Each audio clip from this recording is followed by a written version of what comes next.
Hi guys!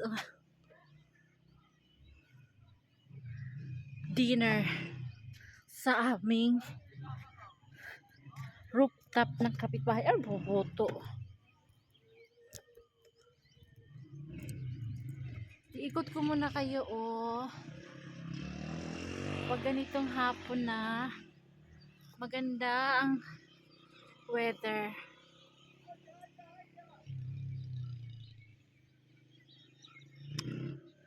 Mga bata nagpa-practice ng motor.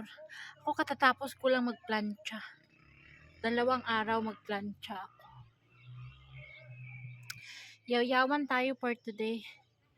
Ilapit natin yung camera kasi para makita niyo yung aking bilbil, O, diba? 85 kilos ako, 85 kilos. May mga tao sa taasan. Bawal dito ang t-shirt, nagpasaway ako. Kasi nagplancha ako, mainit. Uy, tulo-tulo yung pawis. Okay. Yung ating menu for today is tubig. Hinakot-hakot ko pa talaga to dito sa taas. Yung upuan. Plato ko. Wala akong kasama. Yung rice ko is chapati. Ang ulam ko is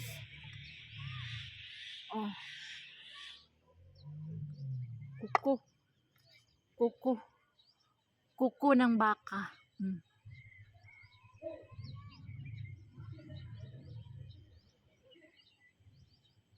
Kuko ng kalabaw pala. Kalabaw pala to, kuko ng kalabaw. Yung ginawa kong haluhal, bulalo. So, kainan na.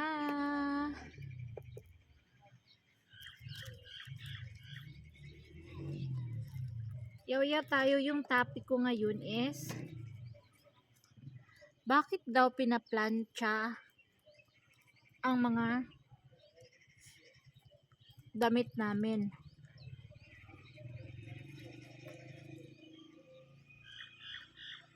Kainin nyo muna ako, ha?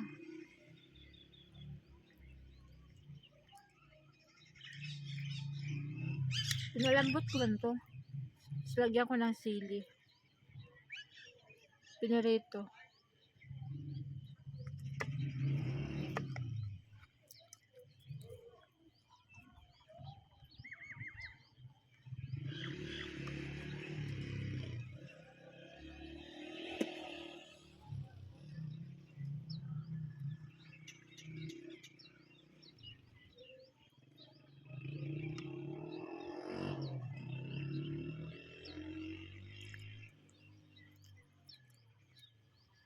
Ano nakukuha nito? Collagen or cholesterol?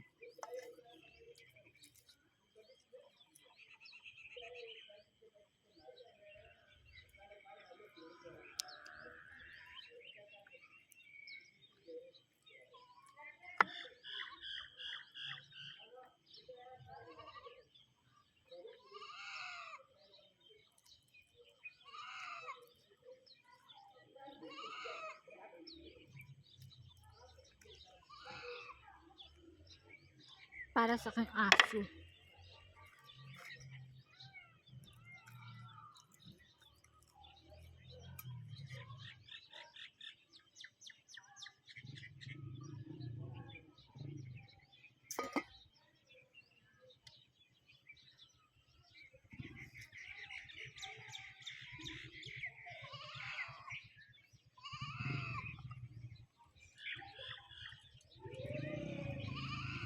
Mga sisi para kay madam na ito lagay ko sa taas.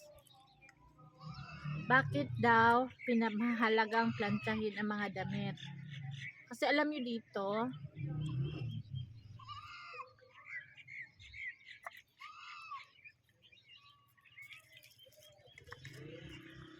pagabukid ng sosyalera,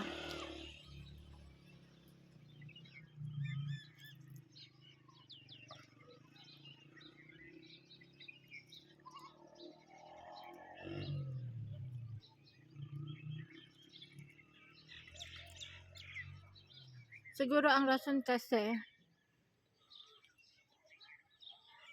2 to 3 days before magbihis, before maligo.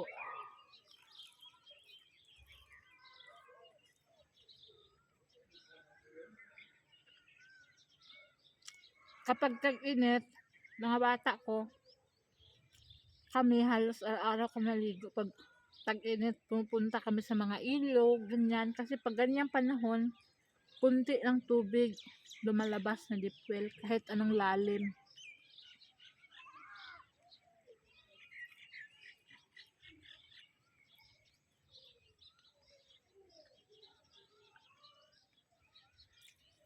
Kaya ganun pag naglalaba ako, mga 2 weeks, 3 weeks, napakarami kong labahin. Kasi kasama na yung mga bedsheets, ganyan.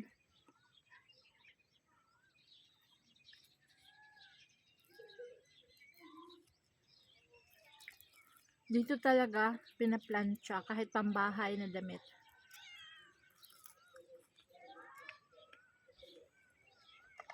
Lumipat na pusa.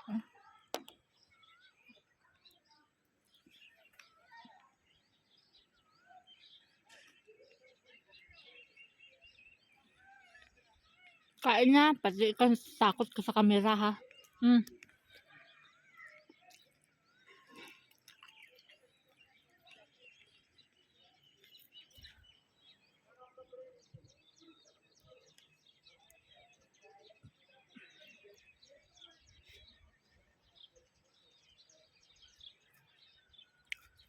Pero pag pamilya dito na ordinary lang talaga, yung as in mga nanlilimos, hindi man sila nagpa-plancha. Yung may mga pambayad ng kuryente lang ang nagpa-plancha.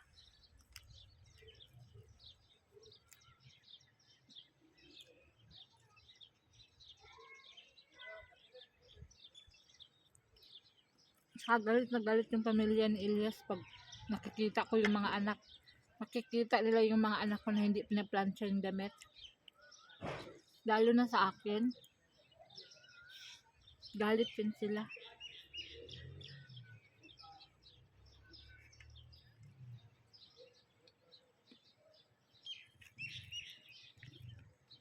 Matigas. Wala pa naman akong ngipin sa bagang-bagang.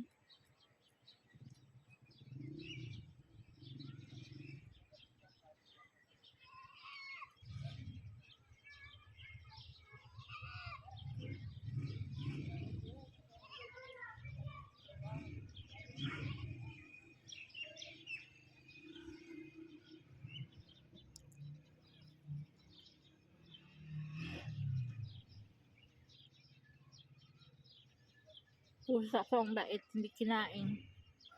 Sa kaniyang kainin pag paalis ako.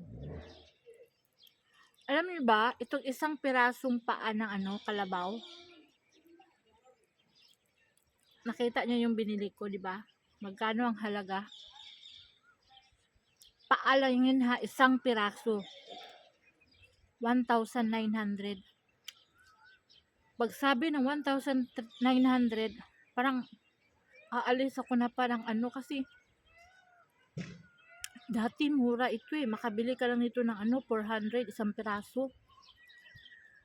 Tapos ngayon, tapos na chop-chop, pag sabi ni Elias 1,900 daw. Kuha, ang mahal naman. Halos ayaw ko itong bilhin, halos ayaw kong bayaran, kaso nalagay na sa plastic na chop-chop na. Kaya ito, parang 3 araw kong kain-kain to. Hindi ko pa ito maubos ngayon, bukas pa yung isa Asan ka? Isang piraso lang, 1,900, halos 2,000 na. Mahal ng bilihin ngayon, sobra.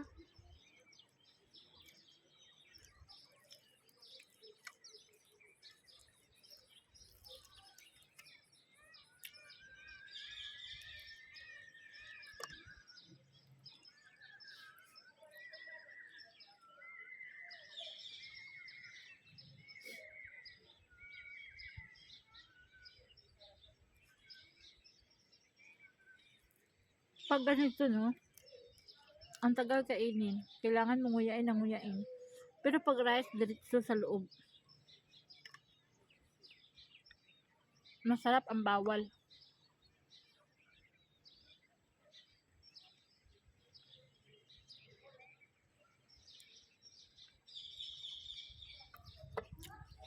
Tira ko yung isa para bukas. Ang 4 na araw na.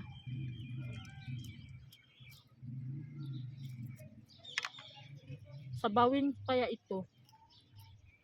Lagyan ko ng gulay.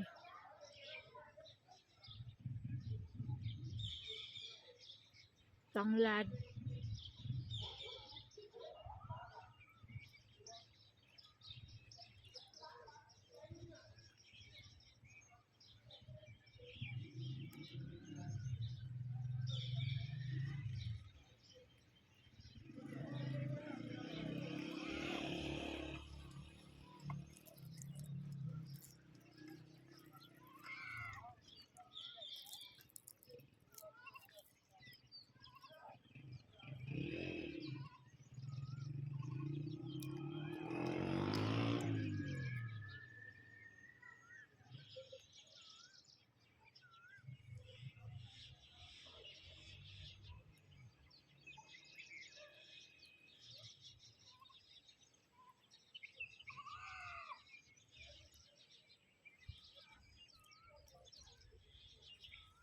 Ang mga mayayaman dito sa amin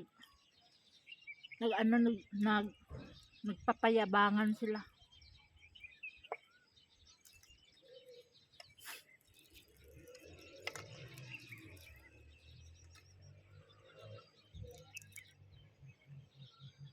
Nagpapalakihan ng bahay.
Kahit matigas, malapit ko na maubos.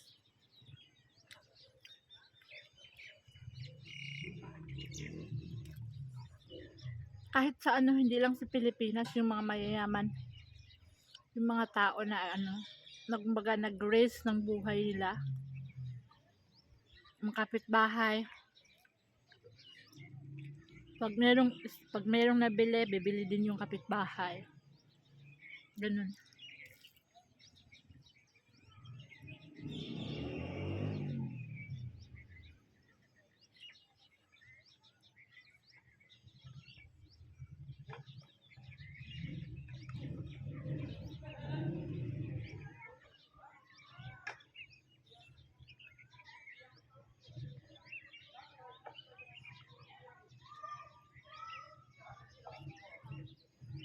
Sabawin ko to bukas. Kahigop ng sabaw.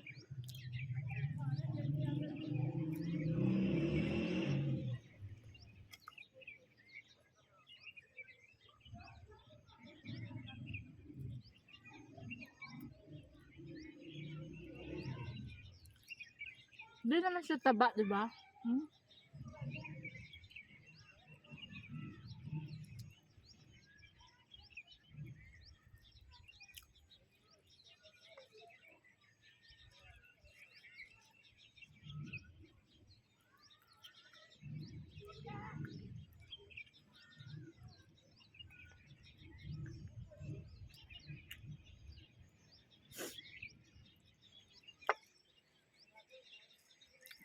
Dito sa Pakistan, paluya-luya ka, mababaliw ka sa lungkot, sa boring. Kaya ako, kain talaga para mabaliw, malakas. Di ba?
Sabaw ko bukas, sabaw.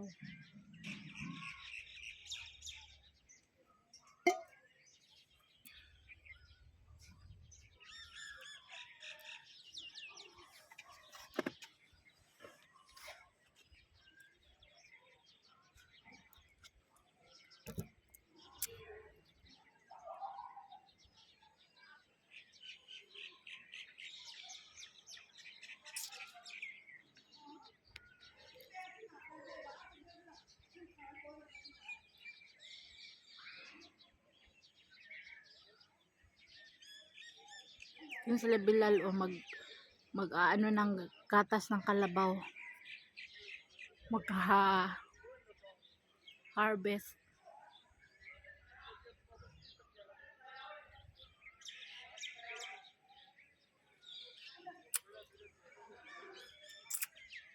Napaka fresh air dito mga sisi, napakalungkot. Maganda tumira dito yung mga matatanda na retired na talaga, fully retired na sa kanilang mga work, yung may mga pension na monthly, hindi na nag-alala sa kanilang expenses, food. Andyan yung pag-ising mo na lang, andyan na. Yan, maganda dito retirement. Mga tigulang, ang haba ng buhay ng mga matatanda dito. Kahit nakahiga lang sila, naghintay ng kapagkain. Ang haba-haba ng buhay nila dito. Sobra. Ang mga matatanda dito parang naghihintay na ng kamatayan.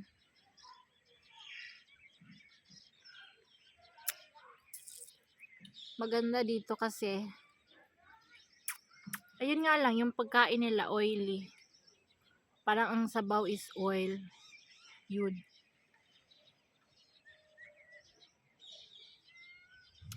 So, ganito ang kanilang culture. Always beans ang kanilang ulam. Beans. All kinds of beans. Ang daming beans dito sa Pakistan. Grabe.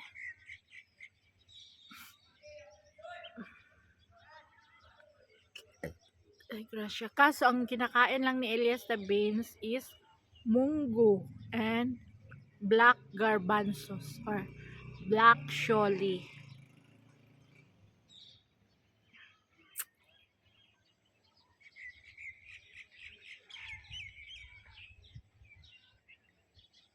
Sundown, sunset pala. Fresh air, masarap ang hangin.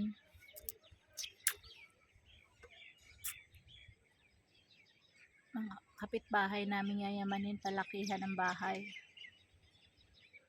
Usong-uso dito yung magkakapatid, nag-aaway-away dahil sa lupa. Nagpapatayan sila. Sila Elias din, di pa tapos.